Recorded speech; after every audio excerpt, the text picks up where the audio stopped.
So, you've decided to jump off into hand-cut dovetails. Awesome. That's what I've done. However, I've run into a bit of a problem. I've gotten a little older, and my hand's not quite as steady as it used to be, so I struggle to cut a straight line. Right? I just made a simple jig. All right. So the slope, I'm cutting a 1:6 slope, dealing with hardwood. Right. Use your marking gauge. Right. 1:6 slope. Well, I just took that, figured out what that angle actually was. It's 10 degrees. I took a hunk of scrap walnut. That's what I had laying around. Right. And I just took it over. Obviously, I cut this out. And I cut 10 degrees on here. Now, let me zoom in and show you how it works.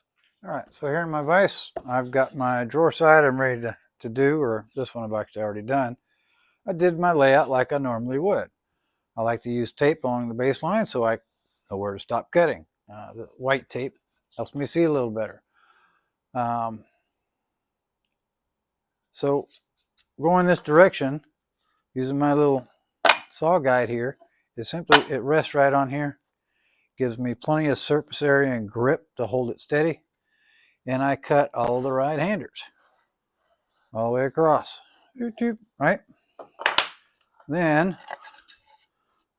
I flip it around, which may not be ideal because you're cutting through to the outside surface, but hey, you do what you got to do. I took my marking gauge, my marking gauge, and just like I did the layout on the front, except on the back side or the inside of the drawer, I only marked the right-handers. Cut, cut, whoops, cut, cut, cut, and cut. Done. Guess what? They're a lot straighter. So I hope this helps. If you like this video, please hit that like button. Happy dovetails.